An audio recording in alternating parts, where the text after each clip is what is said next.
Today, I take you for a run. I jog past some garbage cans. And we talk about getting over the Wednesday hump and getting back to work.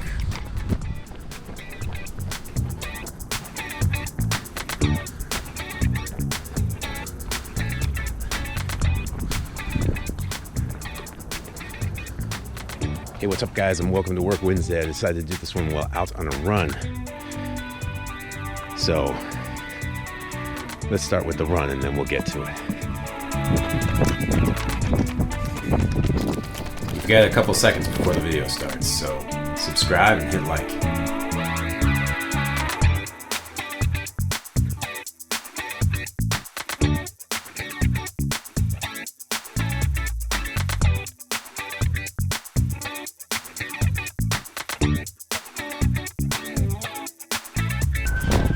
All right, so you know how you're in the middle of a pandemic sometimes and you get out of shape because you were in shape in the beginning of the pandemic, but then you start eating really well and staying inside more. Well, today's Work Wednesdays all about that, getting your breath back.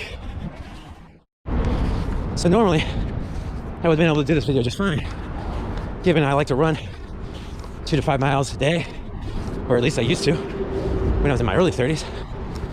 But now I'm on my mid ones, or late, depending on who you ask, and it's not as fun anymore. So this is how it works. All right, so I'm gonna slow it down so we can actually talk for a second. Basically, here's the thing. It's not the fact that I'm old, or anyone's old, that they stop doing stuff. The reason you stop doing stuff is because you stopped doing stuff. If you think about it, when you were young, or when you were last week, when you found something cool and new, you did a whole bunch and it was fun. And you pushed through whatever struggle you had of learning it because the fun was right around the corner. Well, the fun's still right around the corner.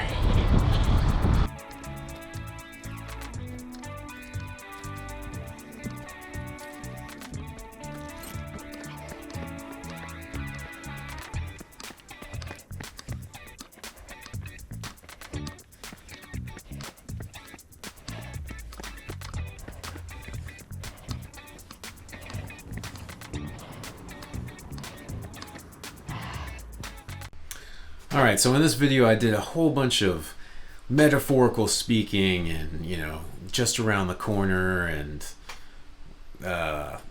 get your breath back. The real thing comes down to this. If you are struggling with something right now, if you miss practicing all the time like you used to do, or you're having trouble just getting into it for some reason, it's hard to pick up the instrument or pick up the thing that you loved at one point, you're just having one of those moments in life where you just don't love it as much, I'm going to help you get back to where you love it.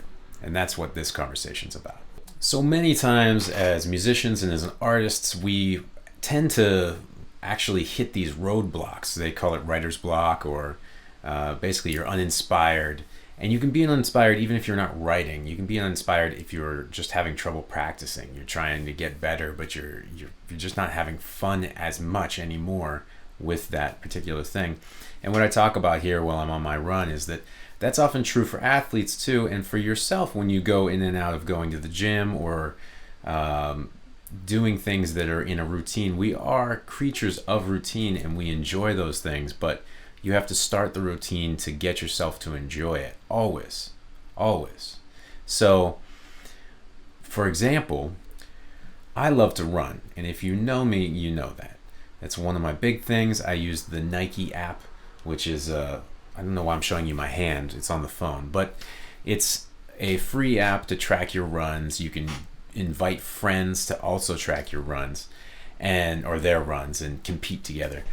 And it's inspiring in a way, and it worked for a long time to keep me running because I wanted to do better than everyone else.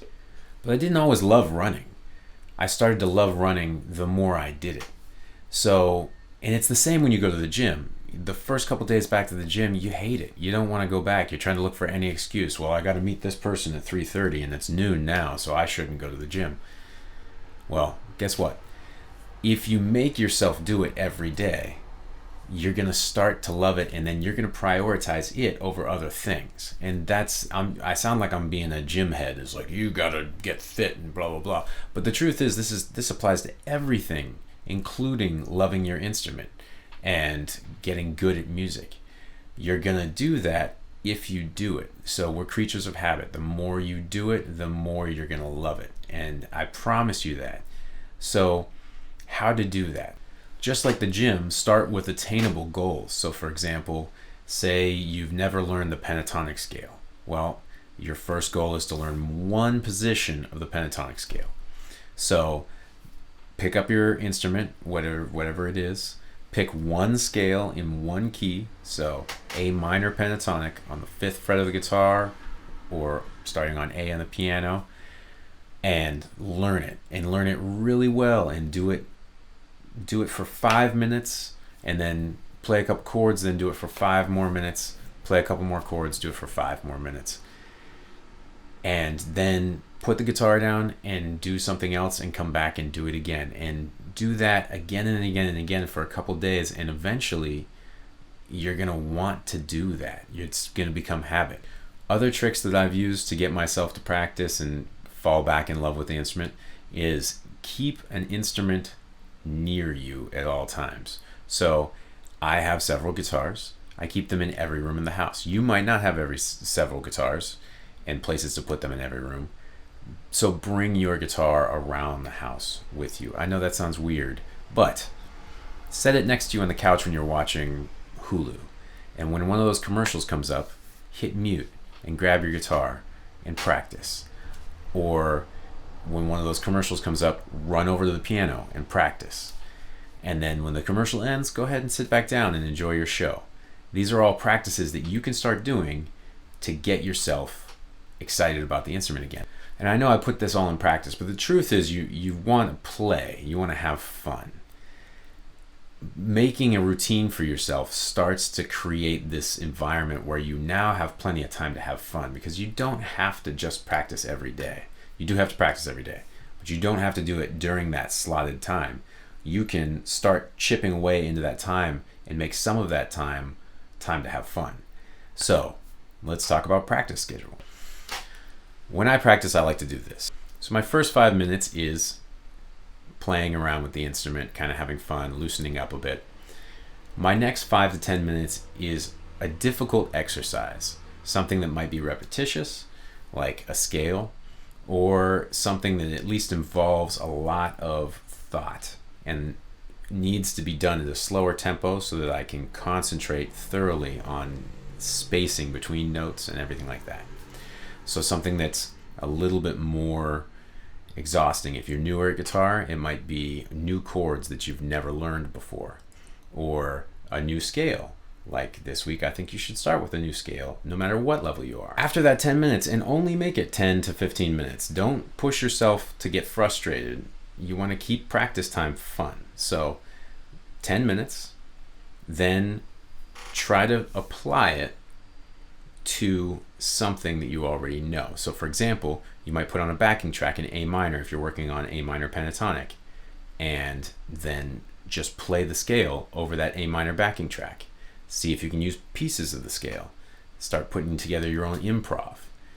These kind of things, although a little bit frustrating at first, can be very, very fun and can take hours of your day if you let them.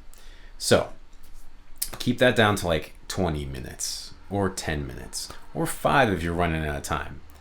And then take a break and come back a couple hours later or a couple minutes later. Don't sit and get to the point where you start getting frustrated. It's the same with a run. If you talk to real good runners, they'll tell you don't push yourself until you're in pain, because then you won't want to come back. So it's the same with practicing. If you push yourself until you're in pain, or if you never touch it, those are two extremes that will make you not want to go touch it, right? So again, make yourself practice. That's your work Wednesday. Hopefully I kept it kind of short. We'll see. Maybe I'll have to speed some of it up so I talk a little faster. Anyway, have a great work Wednesday. I'll see you tomorrow for Theory Thursday.